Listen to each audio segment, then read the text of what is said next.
اعوذ باللہ من الشیطان الرجیم بسم اللہ الرحمن الرحیم افتطمعون ان یؤمنوا لکم وقد کان فریق منهم يسمعون كلام الله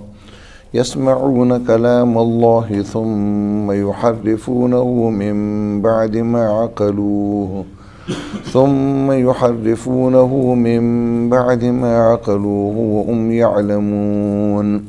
وإذا لقوا الذين آمنوا قالوا آمنا وإذا خلا بعضهم إلى بعض قالوا أتحدثونهم بما فتح الله عليكم ليحاجوكم به عند ربكم أفلا تعقلون أولا يعلمون أن الله يعلم ما يسرون وما يعلنون ومنهم أميون لا يعلمون الكتاب إلا أماني وإن هم إلا يظنون صدق الله العظيم رب اشرح لي صدري ويسر لي أمري واحلل عقدة من لساني يفقهوا قولي افتطمعون کیا بلا تم توقع رکھتے ہو یا کیا تم طمع رکھتے ہو ان یؤمنوا کہ یہ لوگ یقین کر لیں گے لکم تمہاری بات کا وقد کان حالانکہ ہے فریق منہم ایک گروہ ان میں سے یسمعون سنتے ہیں کلام اللہ اللہ کا کلام ثم پھر یحرفونہ اس میں تبدیلی کرتے ہیں من بعد ما عقلوہ اس کو سمجھ لینے کے بعد وہم یعلمون اس حال میں کہ وہ جانتے ہیں وَإِذَا اور جب لقو ملتے ہیں الذین ان لوگوں سے آمنوا جو ایمان لائے قالوا تو کہتے ہیں آمنا ہم ایمان لائے وَإِذَا اور جب خلا تنہا ہوتے ہیں بعضهم ان میں سے بعض الی بعض بعض کے پاس قالوا تو کہتے ہیں اتحدثونہم کیا تم بیان کرتے ہو انہیں بما فتح اللہ جو ظاہر کر دیا اللہ نے علیکم تم پر لیحاجوکم تاکہ یہ دلیل پکڑیں تمہارے خلاف بھی اس کے ذریعے عند ربکم تمہارے رب کے ہاں تمہارے رب کے پاس افلا تعقلون کیا بلا تم عقل نہیں رکھتے اولا یعلمون اور کیا یہ نہیں جانتے ان اللہ بے شک اللہ تعالی یعلم جانتا ہے ما یسرون جو یہ چھپاتے ہیں وما یعلنون اور جو یہ ظاہر کرتے ہیں ومنہم اور ان میں سے بعض امیون ان پڑھ ہیں لا یعلمون الکتاب جو نہیں جانتے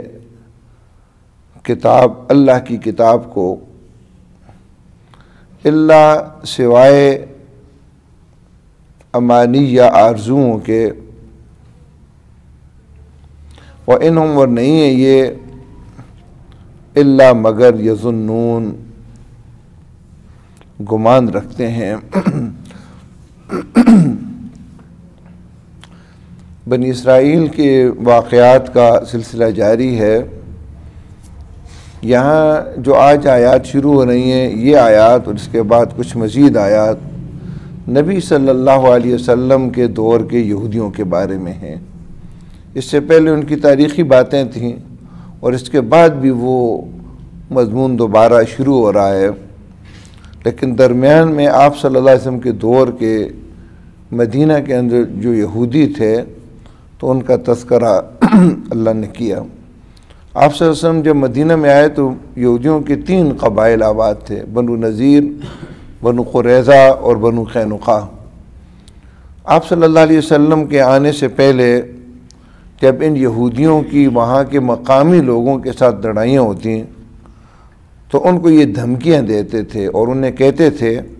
کہ عنقریب ہمارا نبی آنے والا ہے، وہ جب آئے گا تو اس کے ساتھ مل کر ہم تمہارے سارے بدلے چکائیں گے۔ اس مقامی جو یہودی مدینہ کی آبادی تھی، اوس اور خزرج کے جو مشرکین تھے، تو یہودیوں کی زبان سے ملائکہ، فرشتے، دوزخ، جنت، وحی، یہ الفاظ اکثر وہ سنتے تھے،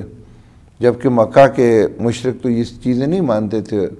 تو مدینہ کے لوگوں کو آپ کے بارے میں یہ تعارف ہو چکا تھا۔ یہی وجہ ہے کہ جب اوس اور خزرج کے کچھ لوگ حج کے لیے گئے اور مینا کے خیمے میں نبی اکرم صلی اللہ علیہ وسلم حضرت ابوبکر رضی اللہ تعالیٰ عنہ کے ساتھ ایک دعوتی مہم پر تھے، واپس آ رہے تھے، تو ایک خیمے سے کچھ آوازیں سنی تو آپ صلی اللہ علیہ وسلم بھی ان کے پاس چلے گئے اور آپ نے ان کو قرآن پڑھ کر سنایا اور دین اسلام کی دعوت دی۔ تو اوس اور خزرج کے ان لوگوں نے آپس میں ایک دوسرے سے کہا یہ تو وہی نبی ہے جس کا تذکرہ یہودی کرتے تھے، تو کیوں نہ ہم ان سے پہل کرنے اور ہم ایمان لے آئیں، تو وہ مسلمان ہو گئے۔ اب جب مدینہ میں نبی صلی اللہ علیہ وسلم آئے اور جو نئے نئے مسلمان ہوتے تھے تو خوشی خوشی اپنے ہمسائے یہودیوں کے پاس اور اپنے دوست یہودیوں کے پاس جاتے تھے، یہ امید لے کر کہ ہم تو ان کی وجہ سے اس دین اسلام سے اور نبی صلی اللہ علیہ وسلم سے متعارف ہوئے اور ایمان لے آئے ہم، اور یہ تو ہم سے پہلے ایمان لے آئیں گے۔ جب وہ ان کے پاس جاتے تو وہ ایمان نہ لاتے، تو اس سے جو منافقین تھے اور دین اسلام کے مخالف، ان کے ذہن میں یہ بات ڈالتے تھے کہ کچھ شبہ ہے، معاملہ گڑبڑ ہے، وگرنہ یہ پڑھے لکھے لوگ، دین کو جاننے والے لوگ، یہ جو ہے نا کیوں نہیں ایمان لائے۔ اس پر یہ آیت نازل ہوئی اور اہل ایمان کو یہ بات سمجھائی گئی اور کہا کہ فَتَطْمَعُونَ يُؤْمِنُوا لَكُمْ، کیا تم طمع رکھتے ہو کہ ایمان لے آئیں گے، یقین کر لیں گے تمہاری بات کا، یعنی تمہاری دعوت پر لبیک کہیں گے؟ ایسی بات نہیں ہے۔ یہودیوں کے اندر جو سلیم الفطرت تھے تو وہ نبی صلی اللہ علیہ وسلم ایمان لے آئے، اگرچہ بہت کم ہے، اب بھی تعداد یہودیوں کی ایمان قبول کرنے والی تعداد بہت ہی قلیل ہے، اس کے بنسبت عیسائی زیادہ وہ ایمان قبول کر لیتے ہیں۔ یہودیوں کے اندر ایک تعصب ہے، یہ تعصب جب آ جائے تو یہ دین کا راستہ، حق کا راستہ اختیار کرنے میں بہت بڑی رکاوٹ ہے، چاہے یہ تعصب لسانی ہو، مذہبی ہو یا علاقائی ہو۔ یہودیوں کے اندر بھی یہ تعصب ہے کہ ہم اللہ کی جو ہے نا نبیوں کی اولاد ہیں اور ہم اللہ کے سب سے بڑھ کر عزیز ہیں، تو تعصب یہ ہوا کہ آخری نبی ہم میں کیوں نہ آیا، وگرنہ انہیں پورے یقین تھا کہ یہ اللہ کا سچا نبی۔ عبداللہ بن سلام رضی اللہ تعالیٰ عنہ سلیم الفطرت یہودی تھے، جب انہیں پتہ چلا کہ مکہ کے اندر ایک نبی نے دعویٰ کیا ہے اور اس کی یہ نشانیاں ہیں، تو بہت بے تابی کے ساتھ جو ہے نا انتظار کر رہے تھے، اور ایک درخت کے اوپر جو ہے نا اپنا وہ چھانٹ وغیرہ کر رہے تھے کہ انہیں پتہ چلا کہ قباء کے اندر جو ہے نا نبی جس نے دعویٰ کیا وہ ہجرت کر کے آ گیا ہے نا، تو بڑی خوشی سے اللہ اکبر کہا اور جو ہے نا وہ ملنے کے لیے گئے۔ بہت سارے سوالات تیار کیے تھے کہ یہ پوچھوں گا اور ان سوالات کے جب جواب دیں گے تو مجھے یقین ہو جائے گا اللہ کا نبی ہے۔ اور قباء میں آئے اور پہلی نظر جب رسول اللہ صلی اللہ علیہ وسلم کے چہرے پر پڑی تو زبان سے بے ساختہ کہا کہ یہ جھوٹے آدمی کا چہرہ ہی نہیں ہے، اور اسی وقت ایمان لے آئے۔ جس وقت ایمان لے آئے تو نبی صلی اللہ علیہ وسلم سے انہوں نے کہا کہ ابھی تک یہودیوں کو پتہ نہیں ہے کہ میں ایمان لایا ہوں یا نہیں، میں ان کی خباثت آپ کو دکھانا چاہتا ہوں، یہ کتنے جو ہے نا متعصب لوگ ہیں، میں پردے کے پیچھے سے چھپ جاؤں گا۔ یہودی آ رہے تھے ان کے علماء اور میں پردے کے پیچھے چھپ جاؤں گا اور آپ میرے بارے میں ان سے جو ہے نا سوال کرنا کہ عبداللہ بن سلام کے بارے میں تمہاری کیا رائے ہے، اور پھر آپ دیکھنا کہ یہودی کس طرح تبدیل ہوتے ہیں۔ تو وہ تو اندر کے آدمی تھے نا، جانتے تھے۔ وہ جب آئے تو انہوں نے عبداللہ بن سلام کو نہ دیکھا تو آپ صلی اللہ علیہ وسلم نے ان سے پوچھا کہ عبداللہ بن سلام کے بارے میں تمہاری کیا رائے ہے؟ تو یہودیوں نے کہا کہ عبداللہ بن سلام ہمارے عظیم انسان ہیں، بہترین عالم دین ہیں، تورات کے بہت بڑے عالم ہیں، بہت زیادہ تعریفیں کی۔ جب انہوں نے یہ تعریفیں کر لی تو پردے کے پیچھے سے نکلے اور کہا کہ میں ایمان لاتا ہوں کہ محمد صلی اللہ علیہ وسلم اللہ کے رسول ہیں اور تم بھی جانتے ہو یہ اللہ کے سچے نبی ہیں۔ اسی وقت کہنے لگے یہ انتہائی برا انسان ہے، اس کو تو کچھ پتہ ہی نہیں ہے۔ تو فرمایا یا رسول اللہ بس یہی میں آپ کو دکھانا چاہتا تھا۔ اس لیے مسلمانوں کو اللہ نے تسلی دی اور کہا کہ کیا تم ایمان طمع رکھتے ہو ان لوگوں سے کہ تمہاری بات کا یقین کر لیں گے اور ایمان لے آئیں گے؟ حالانکہ ان میں سے ایک گروہ ہے یسمعون کلام اللہ۔ یہ گروہ کون سا تھا؟ ان کے مشائخ، ان کے علماء جو اللہ کا کلام سنتے ہیں ثم یحرفونہ،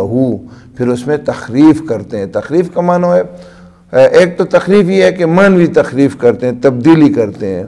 یعنی آیت کا مطلب ایک ہوتا ہے اور اس کو تبدیل کر لے کچھ اور بیان کرتے ہیں، اور ایک الفاظ کے اندر تخریف ہوتی ہے۔ یہودی دونوں تخریفیں کرتے تھے، تبدیلیاں، الفاظ کو بھی تبدیل کرتے تھے اور معنی کو بھی تبدیل کرتے تھے، اپنی مرضی کے مطابق اللہ کے کلام کو بنانے کی کوشش کرتے تھے۔ من بعد ما عقلوہ، اس کو سمجھ لینے کے بعد، وہم یعلمون، اس عالم کو وہ جانتے ہیں، یعنی اس بات کو جانتے ہیں کہ اللہ کا کلام ہے۔ یعنی اہل ایمان سے کہا گیا کہ اللہ کا کلام جس کو سن کر تمہارے دل نرم ہو جاتے ہیں، آنکھوں سے آنسو بہنے لگتے ہیں، اس کلام کے ساتھ تو کھیلتے کھیلتے ان کی صدیاں بیت چکی ہیں، اور اللہ کا کلام جانتے ہوئے کہ اللہ کا کلام ہے اس میں یہ تبدیلیاں کرتے ہیں، اپنی مرضی کے مطابق اس کے معنی بیان کرتے ہیں اور الفاظ کے اندر بھی تبدیلیاں کرتے ہیں۔ اس لیے ان بگڑے ہوئے لوگوں سے تم یہ طمع نہ رکھو کہ یہ اس انقلابی تحریک کا ساتھ دیں گے اور مسلمان ہو جائیں گے۔ یہ تو اپنی خود ساختہ انہوں نے ایک دین کا لبادہ بنا لیا ہے، کچھ چیزیں ہیں، اس کے مطابق یہ زندگی گزاریں گے، اس طرح ان سے تم امید نہ رکھو۔ اب اس کے بعد یہودیوں کے ایک اور گروہ کا ذکر کیا، یہ تو ان کے علماء اور مشائخ کا تھا۔ وَإِذَا لَقُوا الَّذِينَ آمَنُوا قَالُوا آمَنَّا، اور جب یہ ملاقات کرتے ہیں ان لوگوں سے جو ایمان لائے تو کہتے ہیں ہم ایمان لائے۔ وَإِذَا خَلَا بَعْضُهُمْ إِلَىٰ بَعْضٍ، اور جب یہ تنہا ہوتے ہیں ان میں سے بعض کے پاس، یعنی جو مرید ہیں اپنے پیروں کے پاس جاتے ہیں، یہ پیروکار اپنے لیڈروں کے پاس۔ یہود مدینہ کے اندر زیادہ تعداد عبداللہ بن ابی کی ٹولے کی تھی، یہ خزرج کا سردار تھا۔ اوس اور خزرج کے جو ہے نا جب لڑائیاں بہت زیادہ بڑھ گئیں اور بہت سارے لوگ قتل ہوئے تو ان کی سمجھدار لوگ بیٹھے، انہوں نے کہا اس طرح تو یہ دونوں قبیلے ختم ہو جائیں گے، کیوں نہ ہم ایک آدمی کو اپنا بادشاہ بنا لیں۔ تو خزرج کے سردار عبداللہ بن ابی پر سب کی نظر ٹھہری اور اس کے لیے جو ہے نا تاج بھی انہوں نے بنانا شروع کر لیا تھا۔ تاج بن چکا تھا، تاج پوشی کی تقریب کا بس انتظار تھا کہ کچھ لوگ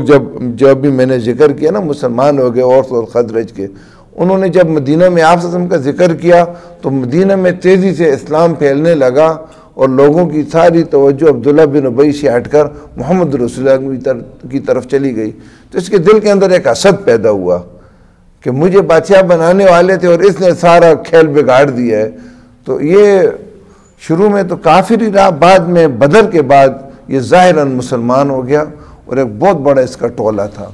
لیکن اس کے علاوہ یہودیوں کے بھی کچھ لوگ سازش کے لیے مسلمانوں کی خبریں اپنے بڑوں تک پہنچانے کے لیے جو ہے نا وہ مسلمان ہو گئے، یہ ظاہراً مسلمان ہوئے تھے۔ جب مسلمانوں کے پاس یہ یہودی آتے تو کہتے کہ ہم ایمان لائے،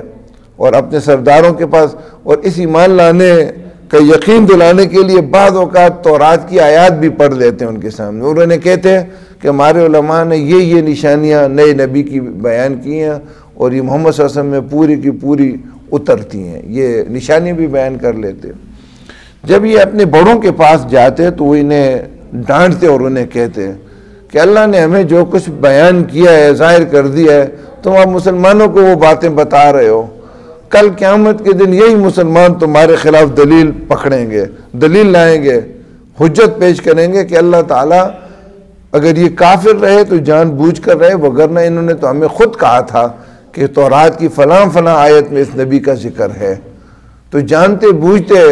جو ہے نا یہ کافر رہے، یہ ایمان نہ لائے، تو تم گویا اپنا ہتھیار مسلمانوں کو دینا چاہتے ہو۔ یعنی انسان کے جب عقیدہ بگڑتا ہے تو اس طرح بگڑ جاتا ہے کہ ان کا خیال یہ تھا کہ ہم جو دین کے اندر تخریف کرتے ہیں، تبدیلیاں کر رہے ہیں، یا ہم نے دین کے اوپر جو پردے ڈال دیے ہیں اور تورات کی آیات جو ہم چھپا رہے ہیں جو نبی صلی اللہ علیہ وسلم کے بارے میں ہے، تو اس کا مطلب یہ اگر یہ لوگوں کے سامنے چھپی رہی تو قیامت میں ہم بچ جائیں گے، اور ظاہر ہو گئی تو لوگ اللہ تعالیٰ سے کہیں گے کہ یہ ہمیں خود کہتے تھے کہ تورات میں یہ باتیں ہیں اور یہ نبی کی نشانیاں ہیں، اور پھر بھی یہ دل سے ایمان نہ لائے۔ اس پر اللہ تعالیٰ نے اگلی آیت کے اندر اس میں کہا کہ ان بڑے ان کو کہتے ہیں تو حدثونہم، کیا تم انہیں بیان کرتے ہو، بما فتح اللہ ہو، جو ظاہر کر دی اللہ نے علیکم تم پر، لیحاجوکم بھی عند ربکم، تاکہ اہل ایمان حجت پکڑیں تمہارے خلاف، اس کے ذریعے تمہارے رب کے افلا تعقلون، کیا تم عقل نہیں رکھتے؟ اس پر اللہ نے کہا کہ وَلَا يَعْلَمُونَ أَنَّ اللَّهَ يَعْلَمُ مَا يَسْرُونَ وَمَا يُعْلِنُونَ، اور کیا یہ نہیں جانتے کہ بے شک اللہ تعالیٰ جانتا ہے جو یہ چھپاتے ہیں اور جو ظاہر کرتے ہیں؟ کیا ان کی یہ عقیدہ نہیں ہے کہ اللہ تعالیٰ ہر اس چیز کو جانتا ہے جو لوگ ظاہر کرتے ہیں، جو چھپاتے ہیں؟ تو اب اگر لوگوں سے یہ بات چھپی بھی رہ گئی تو پھر بھی اللہ کو تو معلوم ہے نا کہ ان لوگوں کو، یہودیوں کو معلوم ہے کہ اللہ کا سچا نبی ہے، یہ آیات مکمل طور پر آپ پر فٹ آتی ہیں، آپ اس کے مصداق ہیں۔ یہ دوسرا ان کا گروہ تھا منافقین کا۔ اب تیسرا ان کا گروہ تھا، ایک تو علماء کا اور ایک ان کی منافقین کا، اور تیسرا گروہ تھا وَمِنْهُمْ أُمِّيُّونَ لَا يَعْلَمُونَ الْكِتَابَ إِلَّا أَمَانِيَّ، اور ان میں سے بعض وہ ہیں جو امی ہیں۔ امی ان پڑھ کو کہتے ہیں، اس کو امی اس لیے کہتے ہیں نا، ماں کو کہتے ہیں نا، جس طرح آدمی یعنی پیدا ہو اسی حالت میں رہے، تو جو پڑھنا لکھنا نہیں جانتے، یعنی جن کو ہم عوام الناس کہتے ہیں۔ لیکن ایک بات ذہن میں رہے کہ ان پڑھ کا لفظ جب ہم بولتے ہیں تو جس کو ہم جاہل کہتے ہیں وہ ذہن میں آ جاتا ہے نا، لیکن قرآن نے اس ان پڑھ کی بھی اگلی آیت کے ٹکڑے میں وضاحت کر دی، لا یعلمون الکتاب۔ ان پڑھ کون ہے؟ جو کتاب کو نہیں جانتے، اللہ کی کتاب کو نہیں جانتے۔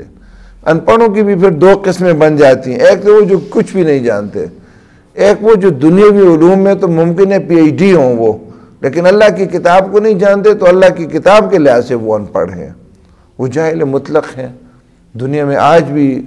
اہل ایمان میں بہت سارے پڑھے لکھے لوگ ہیں، بڑی بڑی ڈگریاں لیے پھرتے ہیں، لیکن اللہ تعالیٰ کی کتاب کی جو ہے نا ابتدا بھی ان کو نہیں آتی، سورہ فاتحہ کا ترجمہ بھی وہ نہیں جانتے، ان کو معلوم ہی نہیں ہے کہ اللہ تعالیٰ کی کتاب میں کیا کچھ ہے، ہمارے لیے کیا رہنمائی ہے۔ وہ بھی قرآن کے لحاظ سے امی ہیں، ان پڑھی ہیں۔ ہم جاہل اس کو کہتے ہیں جو پڑھنا لکھنا نہ جانتا ہو، قرآن جاہل اس کو کہتے ہیں جس کو اللہ کی کتاب نہ آتی ہو۔ اللہ کی کتاب کا علم ایک ان پڑھ کے پاس بھی ہو تو قرآن اس کو عالم کہتا ہے، اور اگر پڑھے لکھے آدمی کے پاس بھی اللہ تعالیٰ کی کتاب کا علم نہیں ہے وہ ان پڑھ ہے۔ تو یہاں عوام الناس مراد ہیں جو اپنے اپنے کاروباروں کے اندر مصروف تھے، اپنی تجارت کے اندر مصروف تھے، اپنی زراعت کے اندر مصروف تھے، اللہ تعالیٰ کی کتاب کے پاس آنے کا انہیں وقت ہی نہ ملا، تو کہا کہ ان میں سے بعض وہ لوگ ہیں جو کتاب نہیں جانتے سوائے اب آرزوؤں کے، کچھ آرزویں ہیں، امیدیں ہیں جو انہوں نے باندھ لی ہیں،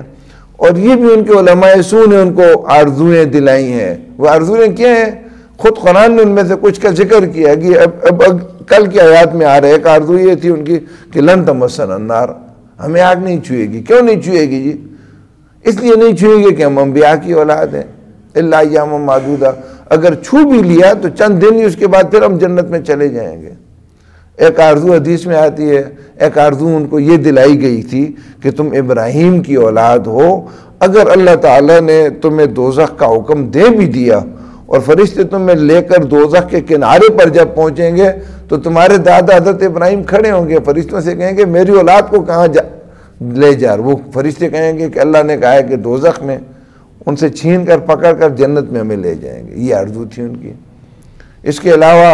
ایک ان کی آرزو آگے آ رہی ہے، وہ کہتے تھے کہ جنت پہ یہودیوں کے علاوہ کوئی جائے گا ہی نہیں۔ یہ جھوٹی آرزویں، جھوٹی تمنائیں ہیں ان کی، بس اسی میں الجھے ہوئے ہیں۔ اور آج آپ امت مسلمہ کو اگر دیکھیں تو عوام الناس بھی انہی جھوٹی آرزوؤں کے اندر گرفتار ہے۔ ایک بہت بڑی تعداد عوام الناس کی تو یہ ہے، کسی نے کوئی پیر پکڑا ہوا ہے، کہتے ہیں ہر سال نذرانہ دیتا ہوں، بس اس کے لیے مجھے کام کرنے کی کیا ضرورت ہے۔ ہمارے ایک دوست نے بات کی سندھ کی کسی علاقے کی کہ میں نے لوگوں سے کہا کہ تم نماز کیوں نہیں پڑھتے؟ انہوں نے کہا اگر نماز ہی پڑھنی تھی تو پیر پکڑنے کا کیا فائدہ تھا۔ ہم ہر سال جو ہے نا نذرانہ، اس کو فیس نذرانہ دیتے ہیں، عرس ہوتا ہے اس میں بھی پیسے ڈالتے ہیں، تو پیر تو پکڑے اس لیے تاکہ وہاں ہمیں جنت میں لے جائے۔ کچھ تو اس آرزو میں ہے کہ پیر پکڑا ہے اور وہ جو ہے نا ہمیں جنت میں لے جائے گا۔ اور کچھ عوام الناس ایسے ہیں کہ جنہوں نے کچھ دنوں کو پکڑا ہوا ہے پکا، وہ کچھ خاص روزے رکھتے ہیں اور اس امید پر ہیں کہ بس یہ روزے کے ذریعے سے ہم بخشے جائیں گے۔ کچھ ایسے ہیں کہ فرض نمازیں نہیں پڑھتے اور مخصوص راتیں ہیں، کوئی 15 شعبان کی رات کسی نے پکڑی ہے، کسی نے کوئی اور رات پکڑی ہے کہ اس رات کو جو ہے نا وہ عبادت کریں گے اور خوب کریں گے، یعنی شام سے لے کر جو ہے نا وہ صبح کی نماز تک عبادت کریں گے، اس کے ذریعے سے وہ بخشے جائیں گے، اس کے بعد پورا سال پھر جو ہے نا چھٹی ہوگی۔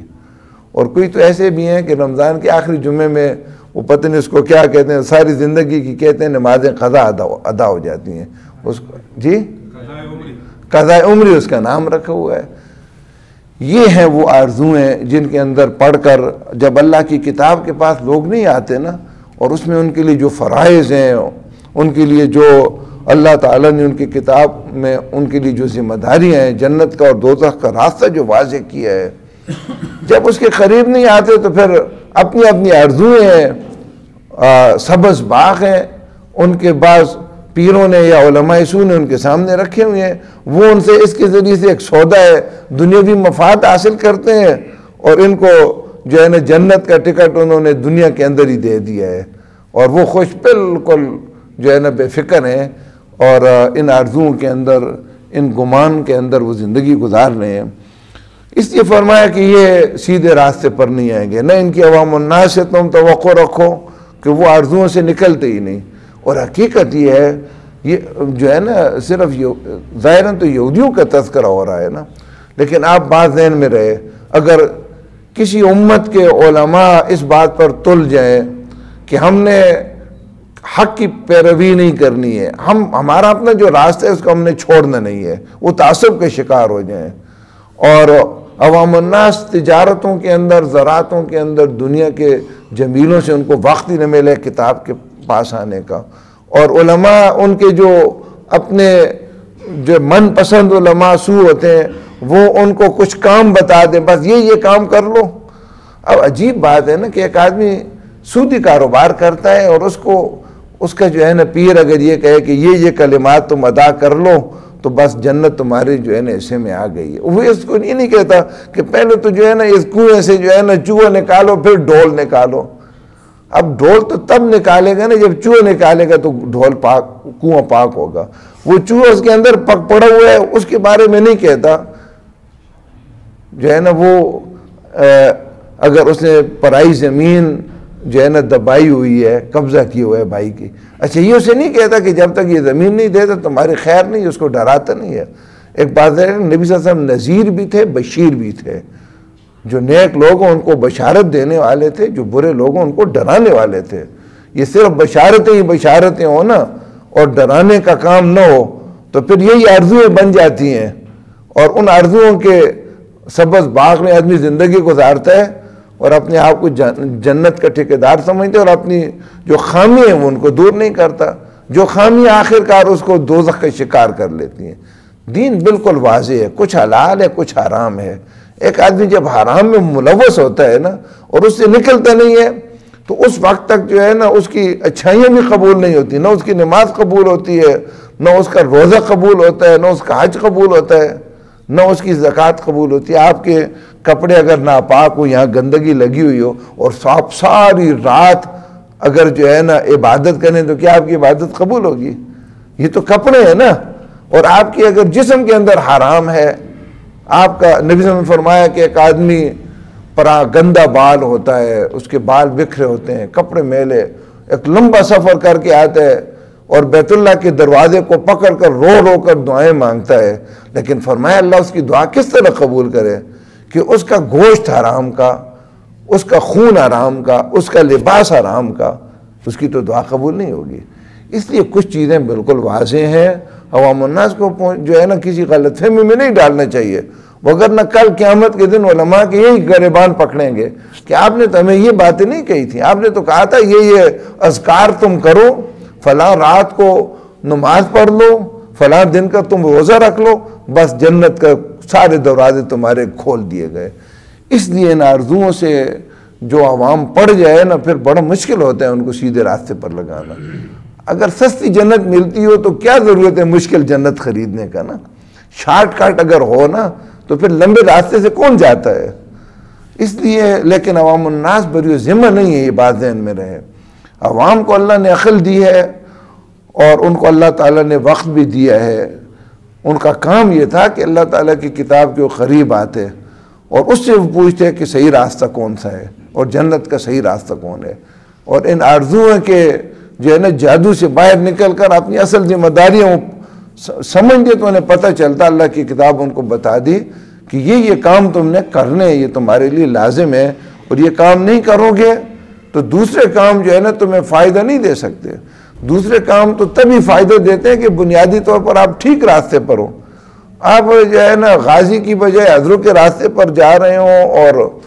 آپ نے جانا غازی ہے اور پھر حضروں کے راستے پر آپ جو کچھ بھی کریں تو جائیں گے تو حضروں کو ہی نا۔ ایک آدمی دوزخ کے راستے پر چل پڑا ہے، اب وہ جتنا بھی اس راستے پر نیکیاں کرتا ہے تو اس راستے کی نیکیاں تو اسے فائدہ نہیں دیتی۔ اس لیے بنیادی طور پر راستہ ٹھیک ہونا چاہیے۔ قرآن نے بعض چیزیں بڑی جامع بیان کی ہیں۔ یا ایھا الرسول کلوا من الطیبات واعملوا صالحا، اے رسولو پاکیزہ چیزیں کھاؤ اور نیک عمل کرو۔ اس میں مفسرین نے ایک بات لکھی ہے کہ نیک اعمال سے پہلے پاکیزہ چیزیں کھانے کا کیوں حکم دیا؟ اس لیے دیا کہ جو پاکیزہ چیز نہیں کھاتا، جس کا مال حرام ہوتا ہے، اس کا عمل صالح ہوتا ہی نہیں ہے۔ وہ تو ساری زندگی نیک عمل کرتا رہے تو اس کا نیک عمل قبول نہیں ہوتا۔ اس لیے کہا کہ پہلے تو اپنے کھانے کو پاک رکھو پھر نیک عمل کرو۔ جب کھانا پاک نہیں ہوگا تو نیک عمل اس کی حیثیت ہی کیا ہے؟ اس کی مثال تو یہ جس طرح آپ کے کپڑے ناپاک ہیں اور آپ ساری رات رو رو کر دعائیں مانگ رہے ہیں، عبادت کر رہے ہیں، اور صبح آپ کی کوئی ہے کہ عبادت ہی قبول نہیں ہوتی۔ لیکن ایک بات اس میں یہ بھی ذہن میں رہے، ایک آدمی حرام بھی کھاتا ہے اور وہ نماز بھی پڑھتا ہے نا، وہ نماز پڑھتا رہے، اس کو نماز نہیں چھوڑنی چاہیے۔ ایک آدمی نبی صلی اللہ علیہ وسلم سے کہا گیا نا کہ ایک آدمی نماز بھی پڑھتا ہے، یہ کام بھی کرتا ہے، تو آپ نے فرمایا یہ نماز آخر کار اس کو ان کاموں سے روک دے گی۔ اگر برا کام بھی کر رہا ہے نا اور اچھا بھی کر رہا ہے تو اچھے کو نہ چھوڑے، ممکن ہے اللہ تعالیٰ کسی دن اس کے دل کو پھیر دے اور اپنی برائی کو وہ چھوڑ دے، سود کھانا چھوڑ دے، حرام زمین دوسرے کو دے دے۔ بار بار جب اللہ کے گھر میں آئے گا نا تو اللہ تعالیٰ تو مہربان ذات ہے، وہ نماز اس کی قبول نہیں ہوگی، لیکن عین ممکن ہے اللہ تعالیٰ اس کے دل کو پھیر دے اور وہ صراط مستقیم پر آ جائے۔ افتطمعون، کیا تم توقع رکھتے ہو ان یؤمنوا کہ یہ یقین کر لیں گے لکم تمہاری بات کا، یعنی تمہاری بات پر یقین کر کے ایمان لے آئیں گے۔ وقد کان فریق منہم، حالانکہ ایک گروہ ان میں سے ہے، یعنی ان کے علماء کا اور مشائخ کا، یسمعون کلام اللہ، جو سنتے ہیں اللہ کا کلام، ثم پھر یحرفونہ،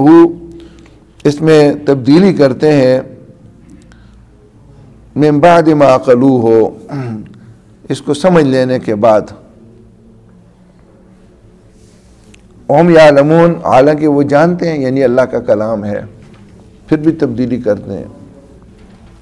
وَإِذَا لَقُوا، اور جب ملتے ہیں الَّذِينَ آمَنُوا، لوگوں سے جو ایمان لائے، قالوا تو کہتے ہیں آمنا، ہم ایمان لائے،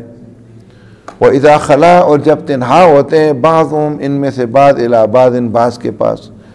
یعنی جو چھوٹے ہیں نا جھوٹا ایمان لائے اپنے بڑے لیڈروں کے پاس آتے ہیں تنہائی میں، قالو تو یہ لیڈر کہتے ہیں انہیں، اتحدثونہم کیا تم بیان کرتے ہو انہیں یعنی ان مسلمانوں کو، بما فتح اللہ جو ظاہر کیا اللہ نے علیکم تم پر یعنی تورات میں، اس نبی کے بارے میں جو باتیں تورات نے کی ہیں تم ان کو بھی بتاتے ہو، لیحاجوکم تاکہ تمہارے خلاف دلیل پکڑیں، بھی اس کے ذریعے عند ربکم تمہارے رب کے ہاں، یعنی قیامت میں جا کر یہ کہیں کہ یہ یہودی جانتے تھے کہ اللہ کے سچے نبی ہیں پھر بھی ایمان نہیں لائے، افلا تعقلون کیا بھلا تم عقل نہیں رکھتے، اولا یعلمون اور کیا یہ نہیں جانتے، ان اللہ بے شک اللہ تعالیٰ یعلم جانتا ہے ما یسرون جو یہ چھپاتے ہیں، وما یعلنون اور جو ظاہر کرتے ہیں، ومنہم اور ان میں سے بعض امیون ان پڑھ ہیں، لا یعلمون الکتاب وہ نہیں جانتے اللہ کی کتاب، الا سوائے امانی آرزوؤں کے، وانہم اور نہیں ہے یہ الا یظنون مگر گمان رکھتے ہیں۔